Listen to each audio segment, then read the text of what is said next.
오늘 우리에게 주신 하나님의 말씀 보도록 하겠습니다. 느헤미야 6장 10절로 19절 말씀입니다. 생명의 샘가 6월 7일 금요일 말씀 성벽 역사가 끝남에 함께 읽겠습니다. 이후에 무헤다벨의 손자 들라야의 아들 스마야가 두문불출하기로 내가 그 집에 가니 그가 이르기를 그들이 너를 죽이러 올 터이니 우리가 하나님의 전으로 가서 외소 안에 머물고 그 문을 닫자. 저들이 반드시 밤에 와서 너를 죽이리라 하기로 내가 이르기를 나 같은 자가 어찌 도망하며 나 같은 몸이면 누가 외소에 들어가서 생명을 보존하겠느냐. 나는 들어가지 않겠노라 하고 깨달은즉 그는 하나님께서 보내신 바가 아니라 도비아와 산발렛에게 뇌물을 받고 내게 이런 예언을 함이라. 그들이 뇌물을 준 까닭은 나를 두렵게 하고 이렇게 함으로 범죄하게 하고 악한 말을 지어 나를 비방하려 함이었느니라. 내 하나님이여 도비아와 산발랏과 여선지 노야다와 그 남은 선지자들을 곧 나를 두렵게 하고자 한 자들의 소행을 기억하옵소서 하였노라.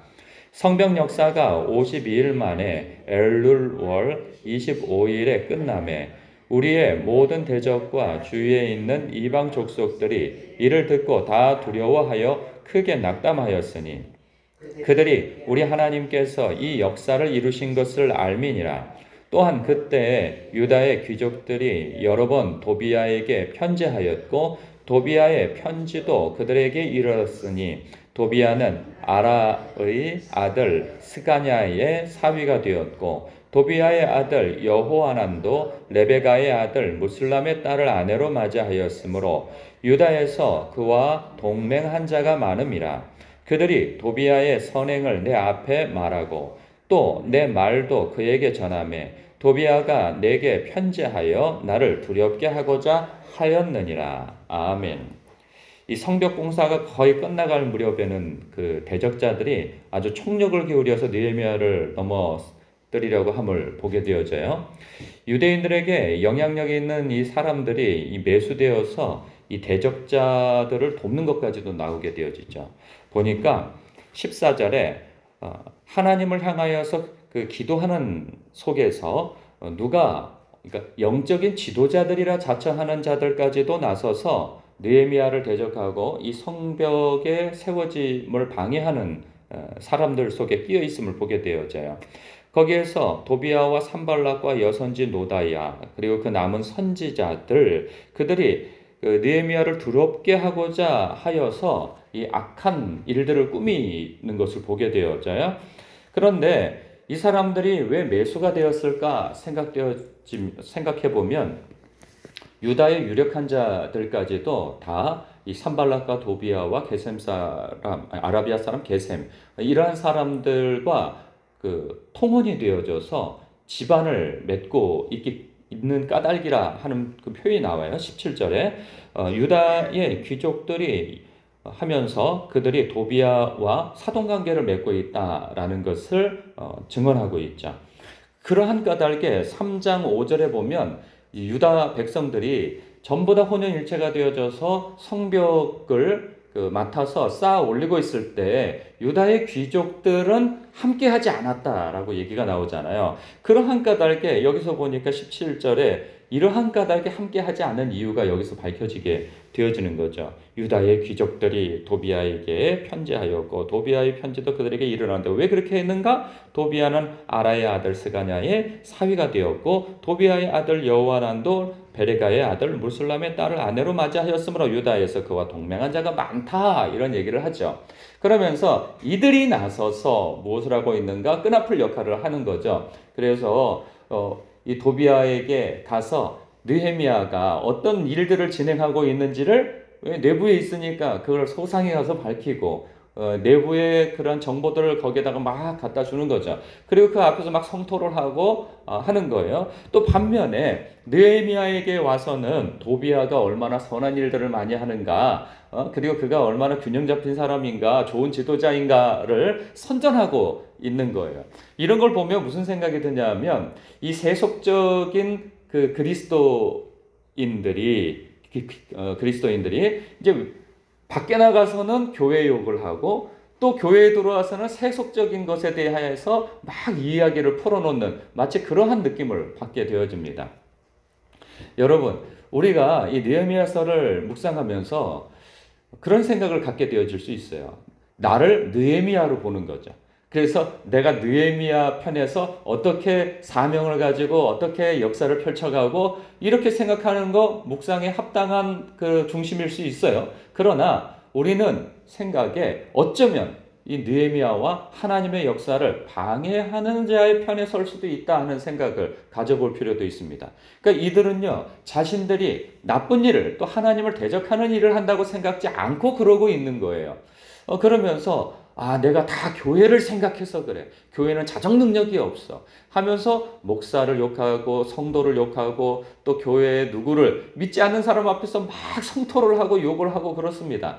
여러분, 오늘날 유튜브나 뉴스나 이런 데에서 보면은 누가 교회에 있어서 대적자로 서는 줄 아십니까? 다 목사요, 과거에 교회를 다녔다 하는 사람이요, 또 심지어는 교회 내부에 있는 사람들이 그렇게 밖에 나가서 그렇게 세상에서 교회 욕을 얼마나 하는지 모릅니다. 교회 욕뿐만 아니라 지도자 욕을 하고, 하여간 다 바깥에 있는 사람들이 그 속을 다 어떻게 알겠어요?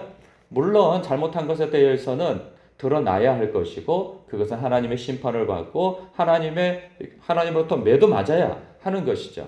그러나 그 통로가 되어지는 사람에 있어서는 하나님의 징계와 심판이 있다는 사실도 알아야 하는 것입니다.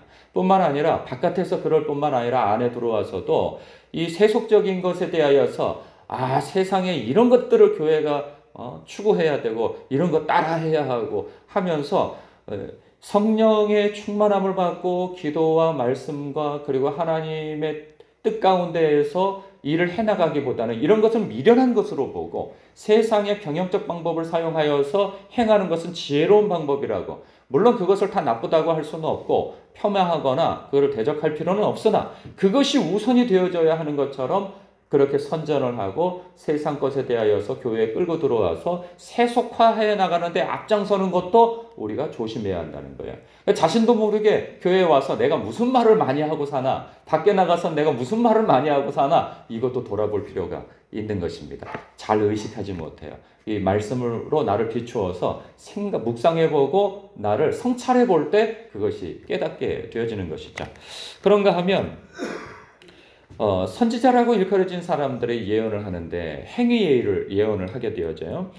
여선지 노다야와 그 남은 선지자들이 나를 두렵게 하여서 나를 넘어지게 하려고 하는 소행을 해는 여러 사람들이 있는데 그 가운데 한 사람을 스마야로 일컫고 있는데 10절에서 스마야가 소개되어지죠. 이 사람은 유력한 선지자였던 것 같습니다. 그가 보이질 않아요.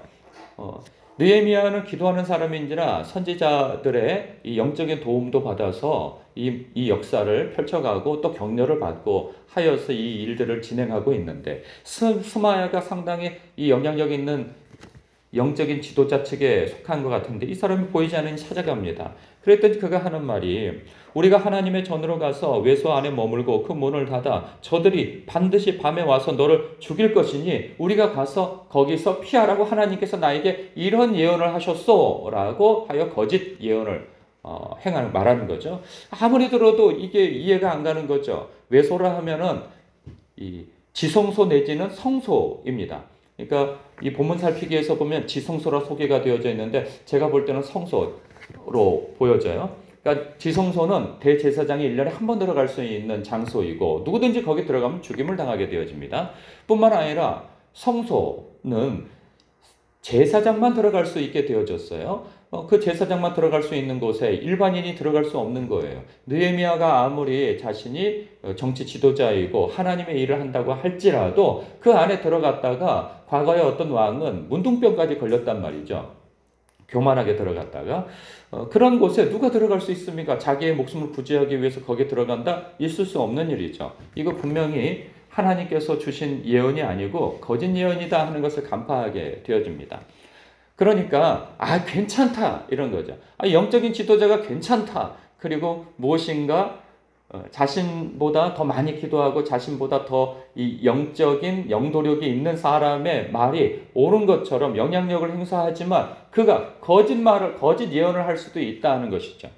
이런 부분에 있어서 우리의 삶 속에 참 조심해야 할 것들이 있는데 이것에 대해서 다 세부적으로 얘기할 수는 없고 목사가 그러니까 영적 지도자가 조심해야 할 것은 무엇일까? 우리가 다 영적 지도자입니다. 목사뿐만 아니라 권사님도 마찬가지이고 집사님도 마찬가지고 성도님들도 마찬가지예요. 새신자들 눈에는 세상 사람들 눈에는 여러분들이 바로 영적 지도자예요. 그랬을 때 그 조심해야 할 것이 무엇이냐? 먼저 목사나 이 앞선 사람들에게 있어서 우리가 공식처럼 조심해야 할 것이 무엇인가? 이성이죠. 이성에 대해서 조심해야 하라는 거예요. 여러분 요즘에 그 뉴스에서 기독교계의 뉴스에서 목사님들이 얼마나 구설수와 그 넘어짐이 있는지 몰라요. 이성에 넘어지는 거죠. 실제로 넘어졌는지 직접 보지 않았으면 모르겠어요. 뉴스는 굉장히 많이 나옵니다. 그것이 어떤 구설수에 의해서 넘어진 건지 진짜로 그렇게 해서 넘어진 건지는 알 수 없어요. 정말 교계에 너무나도 영적 어른이요 그런 분들까지도 넘었다는 소식이 들려오는데 정말 그럴까 싶은 생각이 들어요. 그래서 어떤 것은 진짜이지만 어떤 것은 좀 과장하여서 시기심과 그리고 질투심 속에서 그 사람이 넘어지기를 바라는 사람들의 말로 인하여서 그런 소문이 도는 것 같은 생각도 들어요. 그래서 제가 찾아봤거든요. 근데 그런 뉴스가 전혀 없어요. 그런데 교계의 목사님들 사이에서 그 목사님이 그런 칠계를 범해서 넘어졌대 이런 얘기를 들려왔는데 사실은 아닌 것도 같아요. 그런 거 보면 이성에 있어서는 너무나도 조심해야 할 필요가 있는 거예요. 그럼 목사님만 그럽니까? 그렇지 않아요.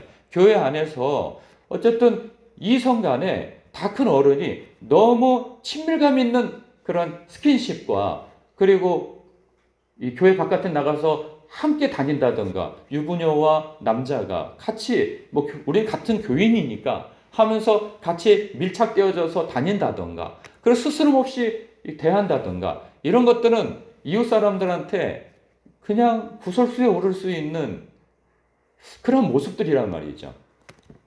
뿐만 아니라 돈에 있어서도 우리는 깨끗해야 할 것이고 이 돈 때문에 넘어지는 경우도 많이 있단 말이죠. 뿐만 아니라 권력이라는 얘기도 있는데 이것보다는 우리가 일상사에서 조심해야 할 것은 무엇인가? 말조심이라는 생각이 들어요. 말조심. 함부로 말하는 거, 내 성격대로 말하는 거, 이 말투 이런 것들, 말투뿐만 아니라 행동 이런 것들이 사람들로 하여금 구설수에 오르게 만든다는 거죠. 하다못해 제가 이 교회에서 언성을 높이고 이게 센 소리를 하고 해서 이 교회 담장 바깥으로, 교회 문 바깥으로, 창문 바깥으로 그런 말들이 센 말들이 막 나가고 교회 안에서 다투는 말들이 이 센 말들이 바깥으로 들려지고 그런다면 혹은 여러분들이 다 예수봉교회 교인인 줄 알고 여러분들이 그리스도인인 걸 이웃들이 알고 있는데 밖에 나가서 갑질을 한다던가 아니면 무례한 태도와 무례한 말들을 쏟아내고 한다면 사람들은 그리스도인에 대해서 우리가 하려고 하는 것에 대해서 방해하는 것을 당연하게 여긴단 말이죠. 그런 부분에 있어서 우리가 구설수에 오르지 않도록 조심해야 한다는 생각입니다. 그건 목사님 일이죠. 그렇지 않아요. 저와 여러분의 일입니다. 누구도 여기에서 예외가 없습니다. 목사님만 조심하면 되죠. 그렇지 않고요. 우리 모두가 조심해야 할 것입니다. 이런 부분에 있어서 우리는 저마다 각각이 주님의 몸된 교회를 세워나가고 나라고 하는 성전을 세워나가는 데 있어서 우리는 다 공통성을 가지고 있어요. 이런 부분에 있어서 악한 마귀는 혈과 육을 통로 삼아서 우리를 대적해 옵니다. 그것이 물리적인 공격이든 그리고 이렇게 우리를 넘어지게 만드는 거짓 뉴스와 그리고 구설수를 만들어서 넘어뜨리려고 하든 악한 마귀는 쉬지 않고 우리를 넘어뜨리려고 해요. 그런 부분에 있어서 우리는 깨어 있어야 합니다. 이런 부분에 있어서는 느헤미야처럼 우리가 기도하며 깨어 있어야 돼요.